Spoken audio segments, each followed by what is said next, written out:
சென்னையில் 4 சக்கர வாகனங்களில் பயணம் செய்யும் ஓட்டுநர் மற்றும் முன்னிருக்கை பயணி ஆகியோர் வரும் திங்கட்கிழமை முதல் கட்டாயமாக சீட் பெல்ட் அணிய வேண்டும் என்று மாநகர போக்குவரத்து காவல்துறை அறிவுறுத்தியிருக்கிறது.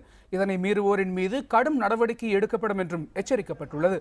சீட் பெல்ட் அணிய வேண்டியதன் அவசியத்தை வலியுறுத்தி பள்ளி மாணவர்கள் பங்கேற்ற பேரணி சென்னை மெரினா கடற்கரையில் இன்று நடைபெற்றது. காந்தி சிலை அருகே தொடங்கி உழைப்பாளர் சிலை அருகில் முடிவுற்ற இந்த பேரணியில் 500க்கும் மேற்பட்ட மாணவர்கள் கலந்து கொண்டார்கள்.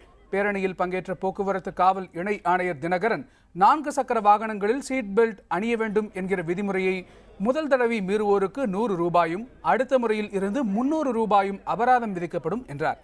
சென்னையில் இதனை கண்காணிக்க 50 குழுக்கள் அமைக்கப்பட்டுள்ளதாகவும் தினகரன் கூறியுள்ளார். சீட் பெல்ட் அணியாமல் செல்வதால் சாலைகளிலே நிறைய விபத்துகள் நடைபெறுகின்றன. இந்த வருடத்தில் மொத்தம் 17 நபர்கள் சீட் பெல்ட் அணியாதனால இறந்திருக்கிறாங்க. இதில் 11 பேர் டிரைவர்கள், 6 பேர் முன்னாடி சீட்டில் உட்கார்ந்துருந்தவங்க. இது தவிர நிறைய விபத்துகளை இறக்காம நிறைய அடிபட்ட நபர்களும் நிறைய பேர் இருக்கிறாங்க.